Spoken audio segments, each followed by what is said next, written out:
presidential elections, American people do not vote directly.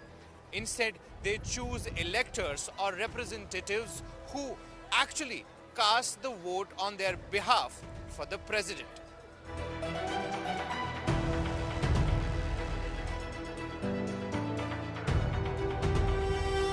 So how is this electoral college formed? How does the voting take place? And how is the president eventually elected? Here is a detailed step-by-step outlook on the US electoral process. My name is Shujaul Haq.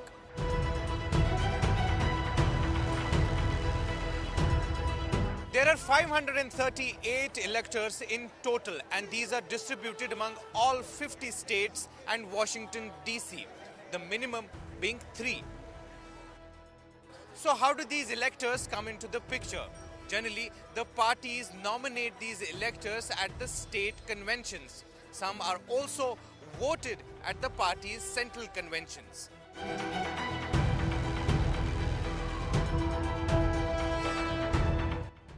On the actual polling day, a voter marks the choice by filling in ovals given in the ballot paper.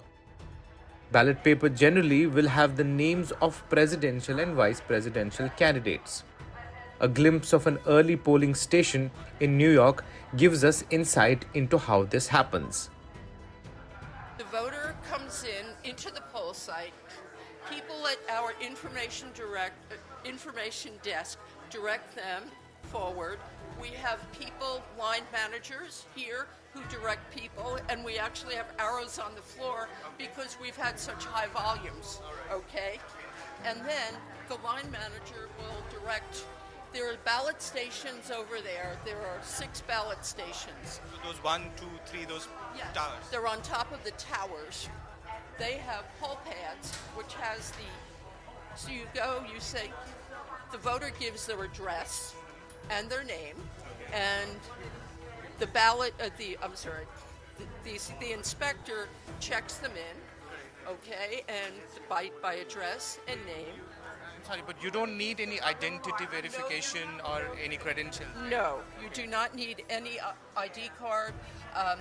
New York State is a signature state, so the voter's name comes up, and if they're not registered, it won't come up, okay. And then they sign in. They sign the register. They sign electronically. You have to ask okay, and then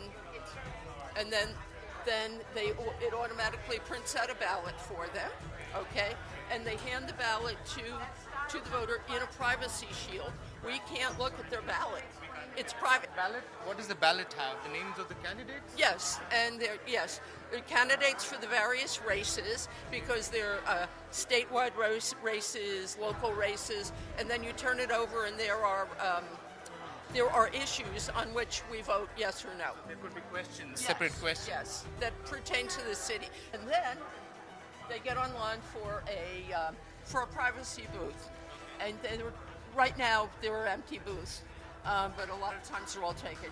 And they just go in there, there's a light, and they can lay their ballot down and fill out and take as long as they want to read or to fill out. They're like circles, like multiple choice tests. You just fill in the circle for the candidate of your choice. When they're done, they come back and they get online here to go to the scanners. So these are the scanners. Yes. These are the scanners. Yes. And How does this work? very, very easy.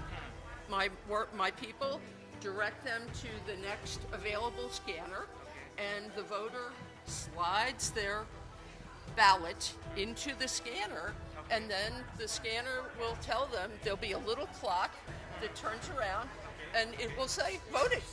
In the United States, voting is done through the physical ballot papers. However, their counting in most jurisdictions is done electronically, with ballots being scanned through optical scanners that read and tabulate votes. Results are transferred via memory drives to a central election management system or board of elections in each state for final tallying. We petitioned the city council, got money for tablet devices to be at each poll site. So now when the polls close, they take the unofficial results stick out of the machine and place it into a tablet, and those are uploaded directly to us. And so on election night, when the polls close, and we start to report results shortly after 9 o'clock, in those vote totals, you will have all of the early voting totals, all of the absentee and early mail ballot totals that were processed up to the Friday before election day, and then in that first data dump, you also have any of the poll sites that shut their machines down and upload it. And then they'll continue to upload the results, and the results will be updated on a 5-minute refresh. Counting of votes begins on the election night immediately after the polls close at 6 p.m. The United States electoral system is highly decentralized, with each state running its own elections. Since there is no single government agency that tallies results and declares winner, news agencies like Associated Press and other outlets call states based on electoral college projections. Final calls may take days in close races. The states, however, must complete the final certification by December 11. On December 17th, all 538 electors meet in their respective states to cast separate ballots for president and vice president. Most states use a winner-take-all system where the candidate who wins the state's maximum votes receives all of that state's electoral votes. So once a presidential candidate gets the maximum number of votes in a state, his or her party's proposed electors become part of the electoral college that would cast votes to choose the President of the United States of America.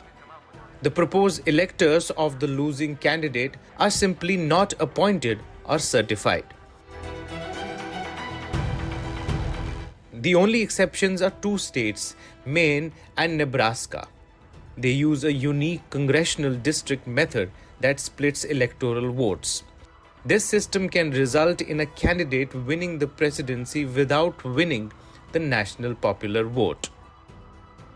In 2020, Nebraska's 2nd district voted for Biden, while the rest of the state went Republican.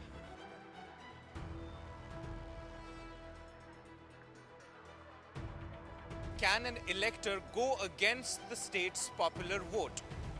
Technically, yes. However, many states have brought in laws that stop an elector from doing so. And those who still go ahead and vote against the state's popular vote are called faithless electors, and states can penalize them for their acts. On December 25th, all the electoral certificates must be delivered to the President of the Senate, and Congress finally counts the electoral votes on January 6th. A candidate needs at least 270 votes to win the race to the White House.